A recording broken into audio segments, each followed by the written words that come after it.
ఇవ్వండి.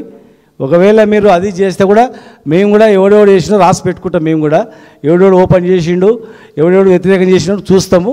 మాకు కూడా సమయం వస్తుంది ఖచ్చితంగా. మా న్యాయబద్ధమైనటువంటి డిమాండ్ ఇది. దాన్ని మీరు సహకరిస్తే మీకు కూడా మేము అందరం సహకరిస్తాం. ఫ్యూచర్లో మీరు సహకరించకపోతే మీకు ఎంత దూరం ఉంటుందో మాకు కూడా మీలో అంతే దూరం ఉంటుంది.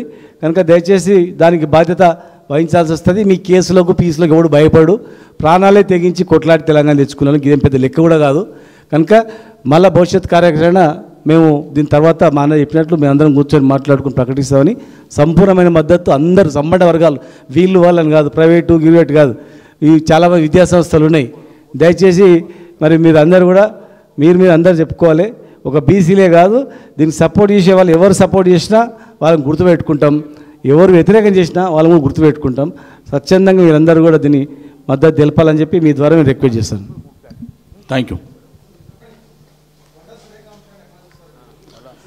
అంటే దాని డెప్త్కు నేను పోను కానీ వాళ్ళు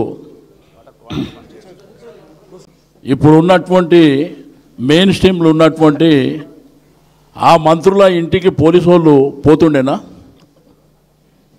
ఇప్పుడు దాని డెప్త్కు నేను పోను. కేసు వివరాలు అవన్నీ చూసాం. కానీ ఒక బీసీ బిడ్డే కాబట్టి పోలీసు వాళ్ళు ఒక మంత్రి ఇంటికి పోగలిగినారు. అదే మెయిన్ స్ట్రీమ్లో ఉన్నటువంటి వాళ్ళ ఇళ్ళలో పోగలుగుతారా? ఒకసారి ప్రభుత్వం ఆలోచన చేసుకోవాలి, గుర్తుపెడతాం.